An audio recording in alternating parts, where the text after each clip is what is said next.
जो भी साथी यहाँ पर आया है, लगी हुई थी विदेश के साथ, चाइना के साथ, तो गांव वालों ने इसका जैसा पंचायत का कोई पंचायत नहीं होगी, सीधा चुटका जाम होगा और टोल से ऊपर। बिल्कुल आप समझे 26 तारीख का ऐलान है।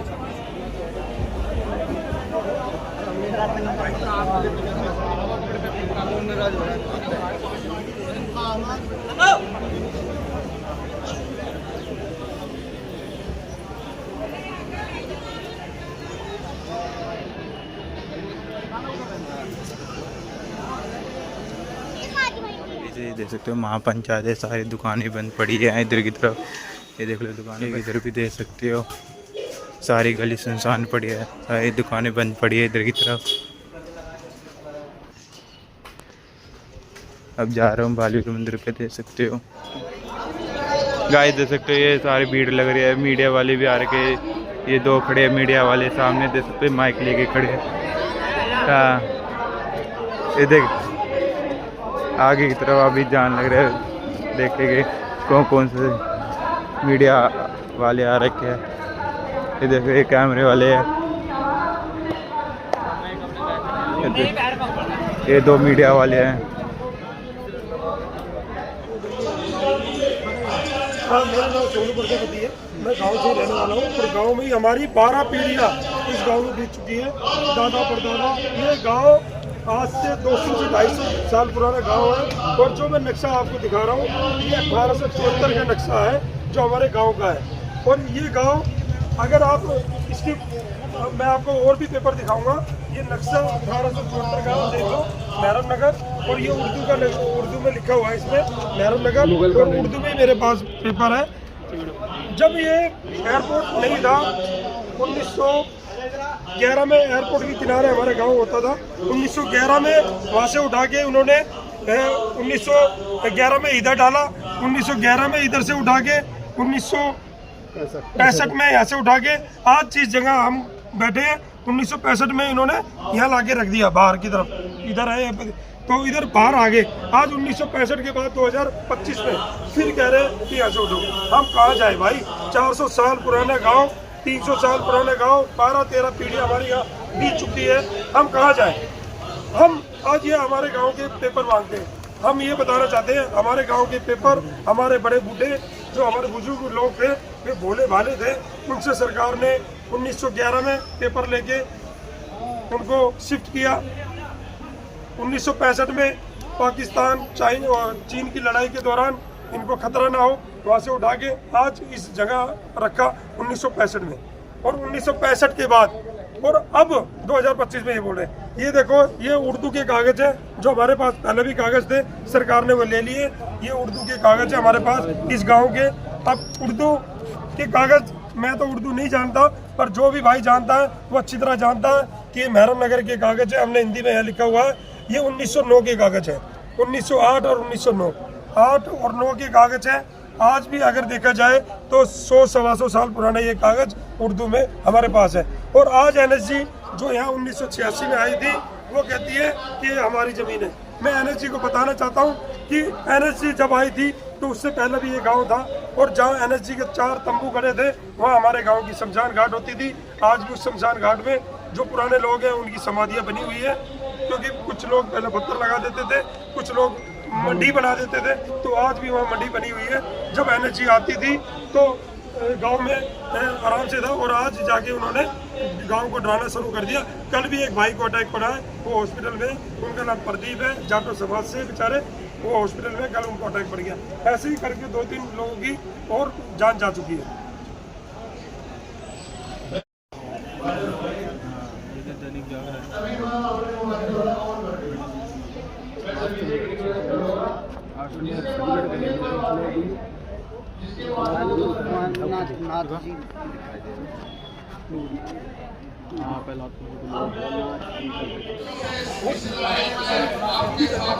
उसके बाद लोगों को सिर्फ एक पास रहने वाला मनुष्य यानी कि समझ लेते हैं। आखिर में ऐसा क्यों? ये सबसे बड़ा सवाल है उन सरकारों के लिए कि आखिर में जब ये लोग बचे थे तब आपने इनको क्यों नहीं? हमारे पास में कुछ यहाँ के मूल निवासी हैं तो वो काफ़ी समय से रह रहे हैं, इनके तो दादा परदादा भी है, वो भी यहाँ पर उस समय काफ़ी समय से रह रहे हैं। सर आपका बहुत बहुत स्वागत है। सर कब से रह रहे हैं?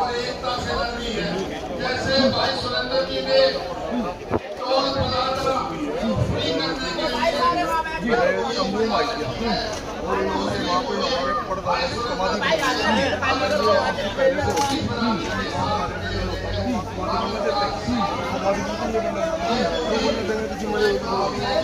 तो ये तो 7 उसके हमारी और दिल्ली कंटोनमेंट बोर्ड की स्थापना भी नहीं हुई थी। ना ये एयरपोर्ट छोटा सा एयरपोर्ट होता था एरोड्रम के नाम से, बाद में एयरपोर्ट खोलते गए डेवलपमेंट हुआ। उससे पहले का गाँव है, उससे पहले 1965 में गाँव बना जहाँ अराइवल हॉल बना हुआ है, मुझे वहाँ होता था। उसके बाद इन्होंने वहाँ से एयरपोर्ट का विस्तार किया, वहाँ से बढ़ा के इन्होंने 1965 में हमें यहाँ डाल दिया। तो हमें अगर यहाँ से भी खाना था तो पहले डाल देते हैं हमें। तो ये हमारी बात जैसे कि सर आपने बोला कुछ लोग कमेंट में बोल रहे हैं कि इलीगल है, वो गाँव के नहीं है, वो कोई आउट ऑफ बाहर के लिए है। लेकिन उनको शायद ये नहीं पता। मैं बता देना चाहता हूँ कि उन लोगों को भी जो लोग ये कह रहे हैं, जो लोग ये कह रहे हैं कि ये जो टूटना चाहिए और ये इलीगल है, मैं उनसे कहना चाहता हूँ आप अपने सर की छत बचाइए क्योंकि आपकी भी इलीगल है। ये आप पहले आप समझ लीजिएगा। मैं आपको भी बता रहा हूँ एक ना एक दिन आपका भी छत जो है आसियाना टूटने वाला है। गलत तो नहीं कह रहा हूँ? बिल्कुल राइट सर, सही बोला बिल्कुल आपने। क्योंकि पूरे दिल्ली के अंदर में चल रहा है। हाँ चल रहा है, लेकिन दिल्ली में चल रहा है सर। कहते हैं कि मोदी जी का एक नारा है जहाँ झुग्गी वही मकान। यहाँ तो कोई झुग्गी दाम मात्र भी नहीं है, ये तो पुश्तैनी गाँव है। इतना पुराना गाँव है, कई पुश्तें यहाँ से बीच पे चली गई। स्कूल रहा 12वीं तक की क्लास का, इतना बड़ा स्कूल है। सरकार आखिर में फिर क्यों नहीं सोची जब उनको पता है कि आप जब हमने ही बताया था, सरकार कोई थी भी, सरकार नहीं बताया, सरकार दूसरी आती है और वो उजाड़ देती है। क्यों उजाड़ देती है भाई ये तो पता नहीं है, सरकार जाने सरकार की क्या मंशा उजाड़ने की। जमीन पर निगाह है, करोड़ों और रुपए गज्जम है, जगह है सर ये। अब इसका तो मोटिव वही जाने ना कि क्या वजह हो सकती है, वरना इतना पुश्तैनी गाँव है, इतना ये सब क्यों करना चाहते हैं? क्या लगता है आपको कि लालाओं का हिसाब किताब बन रहा है? देखो जी, पहले बाजार लगता था, पहले इन्होंने बना के जो एक हमारा तालाब था भाई और बीच का सरकार की मंशा पे सवाल खाता हूँ। सरकार ने खुद ना कह के एनएससी को कहा है ताकि 2 मॉडल दो इस गाँव को खाली करने के लिए। आप इस टेक्निकल प्रोग्राम को समझो। सब लोग एक बार बैठोगे तभी बातचीत शुरू होगी। अरे जहां तक मेरी आवाज जा रही है जो जहां वहीं शांत हो जाए और बैठ जाओ एक बार। ये समय आपस में झगड़ने का नहीं है, शांति से बात सुनो सब।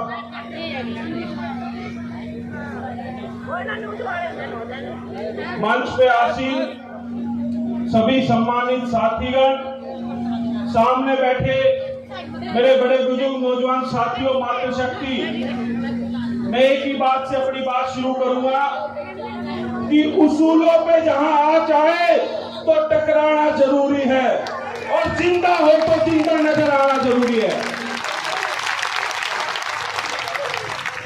जो भी साथी यहाँ पर आया है सबका सम्मान रखो। हमारी संस्कृति, हमारी परंपरा नहीं है किसी को अपमानित करने का। और जैसे अभी कर्नल साहब कह रहे थे, हमारे यहाँ एक कहावत है कि एक आदमी नाई के यहाँ बाल कटवाने गया, वो कहने लगा भाई बाल कोड़ कोड़, वो बोला जजमान थोड़े दिन में तेरे सामने आऊंगे। गलत कह रहा हूं क्या? आपसी एकता बना के रखो। ये कोई राजनीतिक अखाड़ा नहीं है, ये है गांव के हक और अधिकार की लड़ाई। जो इसमें साथ देगा सबका स्वागत है, और जो दिखावा करेगा वो भी सबका पता लग जाएगा। पहले भी मैंने कहा है, दिल्ली देहात के 360 गांव और 36 बिरादरी के लोग एकजुट होकर अपनी लड़ाई लड़ते आए हैं। और आज भी मैं कह के जा रहा हूं, ये सिर्फ एक गांव की, एक बिरादरी की लड़ाई नहीं है, ये दिल्ली के 360 गांव और 36 बिरादरी की लड़ाई है। सबका सम्मान करो, जो भी आए, जो हमारी लड़ाई में साथ दे, सबका सम्मान करो। लेकिन एक बात मैं जरूर कहना चाहूंगा सभी राजनीतिक दलों से, और मैं हमेशा कहता हूं, भाई दिखावे के तौर पे नहीं, मजबूती से हमारी इस लड़ाई को करो। जो हमारा कर देगा हम उसका धन्यवाद कर देंगे। हमें इस लड़ाई को लड़ना है और आपसे एकजुटता से लड़ना है। और मैं कह के जा रहा हूं, किसी की मां में इतना दूध नहीं है जो यहां के इस गांव को तोड़ देगा। जब तक मैं खड़ा हूं, दिल्ली के 360 गांव और 36 बिरादरी के लोग एकजुट हैं और संगठित हैं। और उस दिन भी कहा था कि अगर हमारी बात नहीं सुनी गई, खाली कहते नहीं, करके भी दिखा देंगे। अगर एक भी फ्लाइट यहां से उड़ जाए तो हमारा नाम बदल गया।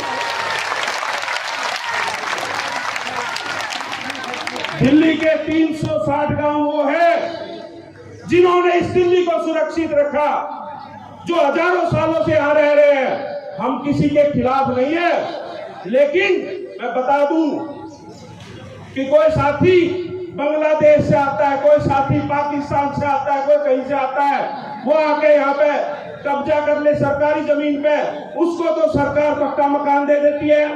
और ये दिल्ली के वो गांव हैं जो जिनकी छाती पे दिल्ली बसी, इनको उजाड़ने का काम क्यों हो रहा है? और नहीं उजाड़ने देंगे। इस लड़ाई को लड़ेंगे और मजबूती से लड़ेंगे और आखिरी सांस तक लड़ेंगे। आप लोगों को संगठित रहना है, एकजुट रहना है। और आज हो सकता है संख्या बल कम हो, लेकिन चिंता मत करो। हर एक गांव में घूम घूम के दिल्ली के 360 गांव और 36 बिरादरी के लोग आपके साथ है इस लड़ाई में।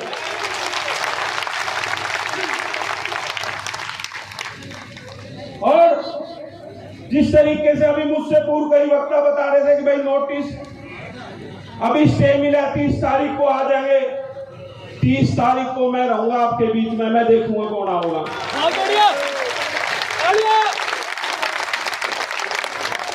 आप लोग, मैं हमेशा कहता हूं कि हम सबको संगठित रहने की जरूरत है। अगर मुट्ठी की तरह रहेंगे तो कोई हाथ नहीं लगा पाओगा, और अलग अलग खिलेंगे तो कोई बचा नहीं पाओगा। जहां भी कोई लड़ाई हो दिल्ली के गांव देहात की, सबको संगठित होकर लड़नी पड़ेगी। और मैं फिर कहना चाहता हूं, मन से सभी राजनीतिक दलों से अपील है कि भाई ये दिल्ली के वो गांव हैं जो हजारों सालों से बसे हुए हैं। इन्होंने इस दिल्ली के डेवलपमेंट में अहम योगदान दिया, इस दिल्ली को सुरक्षित रखने में अहम योगदान दिया, और बड़ी बड़ी लड़ाई हमारे पूर्वजों ने लड़ी है। हम शुरुआत करते नहीं, लेकिन अगर कोई शुरुआत करे तो छोड़ते भी नहीं। हम अपना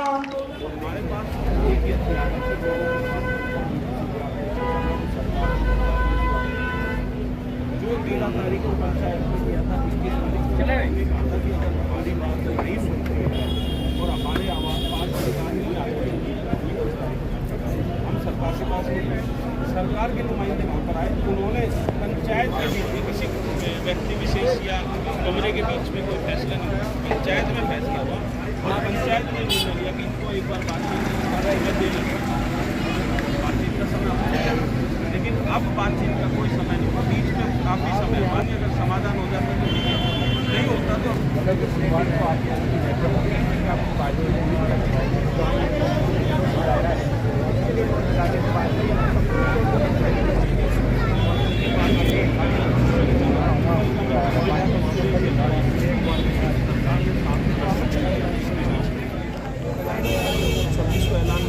का ऐलान हो चुका है। 25 तक या तो सरकार हमारी बात माने, नहीं तो 26 तारीख को मुझे लगता है कि देश के इतिहास में, दिल्ली के इतिहास में बहुत बड़ा दिन इस सबके सामने। 26 को पहले महापंचायत आप लोग करेंगे, लोगों को बताएंगे, और उसके बाद चक्का जाम होता है या जैसा पंचायत करेंगे? कोई पंचायत नहीं होगी, सीधा चक्का जाम ही होगा और टोल पे। बिल्कुल, आप समझे 26 तारीख का ऐलान है। 26 तारीख को सरकार अगर 25 तक नहीं मानती तो 26 तारीख को UER 2 पे टोल का जो दिया जाएगा, जो चक्का जाम है वो कर दिया जाएगा। ये एक बड़ी खबर है। 26 अक्टूबर की वो तारीख रहेगी 2025 की, जब UER टोल पे जो है एक बड़ा जो आंदोलन है वो शुरू होगा। और जैसा कि आपने सुना, मेहरम नगर में भी जिस तरह से बात बननी हो, सीधी चुनौती देने की बात हो या फिर गाँव वासियों को लेकर यूनियन में आंदोलन की, उसके लिए भी न सिर्फ ग्रामवासी बल्कि पालन 360 के जो लोग हैं वो सभी कैसे गाँव में लोग ये चाहिए कि हम सफाई काम में बाधा डाल रहे हैं। देखिए गाँव है और कई पीढ़ियाँ निकल गई। पहले गाँव के लोग एयरपोर्ट के बाद वहाँ से शिफ्ट कर दिया गया या 1965 के बाद, क्योंकि लड़ाई लगी हुई थी विदेश के साथ, चाइना के साथ, तो गांव वालों ने इसका विरोध नहीं किया और देश का साथ दिया। अब 4-5 पीढ़ियों से बात है, अचानक से नोटिस देना और ये अवैध करार देना गाँव में, ये बिल्कुल गलत है। यहाँ पे बिल्कुल सरकार को लगा कि पोस्ट लैंड है, काफ़ी कीमती लैंड है, तो इस जमीन के चक्कर में यहाँ पे 7 सितारा होटल बनाएंगे या व्यापार के लिए करेंगे, गांव वालों को विस्थापित करेंगे। ऐसे हम विस्थापित होने नहीं देंगे। इसके लिए जो भी लड़ाई लड़नी पड़े, कानून की लड़ाई लड़नी पड़े, सड़क की लड़ाई लड़नी पड़े, संसद विधानसभाओं की लड़ाई लड़नी पड़े, हम इसको लड़ेंगे। गाँव में बिल्कुल भी आज नहीं लड़ेंगे। अगर कानूनी लड़ाई को चल भी रही है, इनकेस बुलडोजर खड़े हो जाते हैं, आर्मी आज फोर्स आकर के, क्या इन लोगों के साथ मौजूद रहेंगे उस दिन आप? जिस दिन भी अगर कुछ भी हुआ, मैं लगातार आ रहा हूँ यहाँ पे और सबसे पहले मैं होगा, मेरे पर बुलडोजर चढ़ेगा, ये मैं आपको आश्वासन देता हूँ। जनता को क्या कहना चाहिए, क्योंकि अलग अलग मत होते हैं लोगों, कुछ लोग ये कहते हैं कि एक पे हटना चाहिए, कुछ लोग समस्या में रहते हैं, क्या मैसेज देना चाहिए दिल्ली कैंट की जनता? ये इन्क्रोचमेंट नहीं है, ये गाँव है, प्रॉपर गाँव है, 4-4 मकान है, 300 साल पूरा गाँव है और कईयों पीढ़ियाँ यहाँ पे हो, तो इन्क्रोचमेंट की सड़क पे उस पर झुकी नहीं गाँव है। तो NHG 1986 में आई है, आपको लगता है कि जो आदेश दिया गया बिल्कुल गलत और गैरकानूनी तरीके से दिया गया है? देखिए, अगर NHG को जमीन चाहिए देश को आतंकवाद या और किसी कार्रवाई को रोकने के लिए, तो यार बहुत जमीन पड़ी है, पीछे दे दें जमीन। अगर हमें विस्थापित कर दिया जाए तो कहाँ जाएंगे गाँव वाले लोग? तो ऐसे में NHG द्वारा दिया गया नोटिस बिल्कुल गलत, अवैध है। हम इसकी निंदा करते हैं और इसका विरोध करेंगे। पूरा गाँव एकजुट है, बल्कि आज तो 360 की महापंचायत है, कल भी महापंचायत है। हम इस महापंचायत में रोज संगत कर रहे हैं और लोगों के साथ खड़े हैं। बिल्कुल गाँव पर आज नहीं आने देंगे। बहुत बहुत धन्यवाद। Thank you.